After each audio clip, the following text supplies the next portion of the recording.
Dahil ang buhay natin ay iisa lang at wala namang rewind, edit, undo o pause, minsan kung ano-ano pumapasok sa isip ng tao. May mga bagay na hindi naman dapat gawin na ginagawa dahil sa kaisipang subukan ko na kaysa naman mapalampas ko pa. Yung mga medyo maingat sa buhay, minsan nape-pressure din gumawa ng kung ano-ano dahil nga sa kaisipan na kapag hindi ko nilakasan ang loob ko, baka mamiss ko na ang chance na gawin ang gusto ko. Parang nagkakaroon ng tapang yung matatakutin. Lakas ng loob ang mahiyain. Motivation ang tinatamad kapag iniisip na ang buhay ay may hangganan. Kaya siguro nabuo yung kaisipang YOLO o yung you only live once. Pero alam mo ba na meron akong nadinig na salaysay tungkol sa mga pinanghihinayangan ng mga malapit ng mamatay?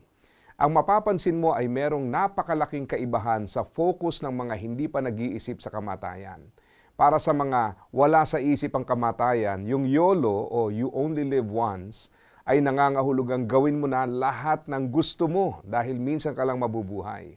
Pero para sa mga malapit-lapit ng mamatay, ang regrets nila ay hindi nila nagawa yung dapat nilang ginawa. Nakita mo? Yung isa ang focus ay doon sa gusto. Yung isa ay doon sa dapat. Ibig sabihin, kahit magawa mo ang mga gusto mo sa buhay na ito, kapag dumating ka sa dulo, ay may panghihinayangan ka pa rin kapag hindi mo nagawa yung dapat. Kaya huwag kang mag-isip na yung mga nakakagawa ng lahat ng gusto nila ay mas mainam. Dahil ang totoo, kahit magawa nila yan, babalik at babalik pa rin sa kung ano ang dapat na ginawa, hindi sa kung ano yung gusto lang gawin. Minsan pa nga, mas malaki ang pinanghihinayangan noong mga taong pinili ang gustong gawin sa halip na yung mga dapat gawin.